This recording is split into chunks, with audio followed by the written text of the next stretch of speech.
G'day. Nathan here from SEQH, and joining me today I have Renee. Hi. Renee, so Renee, can you just give yourself a little bit, a quick introduction as to who you are and what you do and the business you have? Okay, I'm a licensed nominee customs broker with my own corporate customs brokerage. Yep. And I do some freight forwarding as well. Yep, perfect. All right, so let's run into some questions. First of all, the one I often like is, what actually drew you into the transport and logistics industry? Okay, so I guess it just organically happened. When I left school, I needed a job, and my first job that I had was for FICP. Right. I guess that shows my age. That's okay. So I started at FICP, and then I met some great mentors, I guess. Yeah. And dealt with freight forwarders, customs brokers, shipping lines, everything like that. And I decided, there's got to be something here. Kept going down the path. Yeah, so then one of the people that I was working with left there and went to a freight forwarder, and I went with them. Yeah. And then that sort of just started the snowball, I guess, in the freight forwarding. And then I decided I didn't just want to be an import operator or anything like that. And so I left there and went back to transport, and I really love transport, but I still wanted to just be something a bit more, so then that's what decided to be a customs broker. So so I could do customs brokerage but still be involved with the transport and the trucks and everything, which is, I guess, a bit more fun than just being a customs broker. Sorry, all customs brokers. Okay, cool. Look, I find that's very common where people fall into the industry, and because it's such a team atmosphere where you're working with a lot of people, provided you're working with some nice, good people and good mentors, then the pathway just keeps continuing. Yeah, which and is obviously evident for yourself. It's great, and I guess it means that I don't have to be stuck just doing one thing either. So because I have a broader knowledge. Being my own business owner now, it gives me the opportunity to work with those other businesses and, do some of the things that I love doing as well as love being a customs broker. So I guess it lets me help small businesses with their transport and with their end-to-end logistics solutions, because I know about the transport as well, and and I'm passionate about that, and also gives me the opportunity to write the educational material that I write with, the industry bodies or just the doing the academy or stuff. those sort.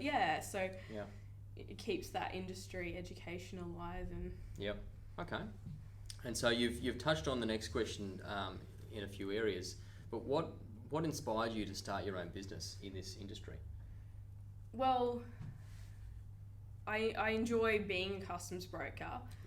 And I enjoy working with all the different commodities and everything like that, but I also enjoy helping small businesses. So one of the things that I often find is you'll start to help somebody with their freight, but then, there's a process or something that they're just not getting. But as a customs broker, you can't really be like, sort of put your hand up and say, I think you need help with this, or let's set up this process, or if we did this, you'll be able to make more money, and it'll set up your logistics department better, and it just looks like I'm an extension of your business then, and it's all seamless. And so that's sort of what made me decide to start my own business is, I really wanted to do that, and I didn't really want to do that on somebody else's time, I guess, or, it was my idea, so I kind of wanted to develop that and help other small businesses or medium businesses really get their import-export logistics processes all in line with their customs brokerage as well.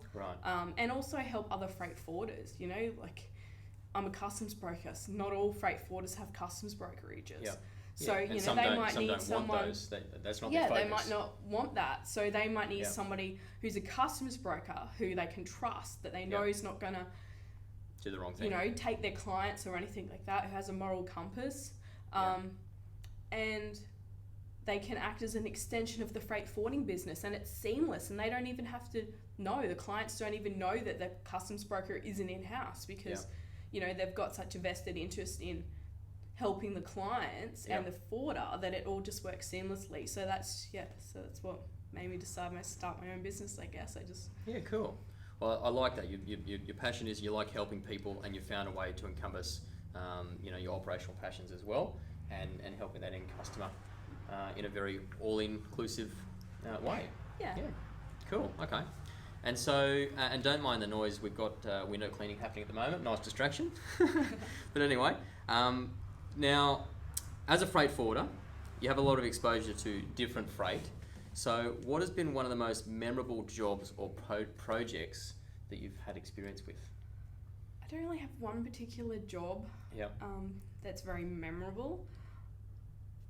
I like big machinery, but then I also like some of the other commodities I do, like firearms and things. It's nice to see, the next new thing or the next accessory or whatever. But I've had some interesting jobs. So I've had cars and other vehicles that have been lined with drugs or guns before, like illegal guns. So that's kind of interesting when you get to work. Yeah, well, I guess you're bringing the freight in, and you've got certain avenues you're following, whatnot, and then that's an unexpected turn, and all of a sudden you're dealing with, some authorities. So, it's an experience, I guess, that you don't get very often. No, hopefully, you don't want to get that very often. Thank goodness. So at least it's something new. Yeah.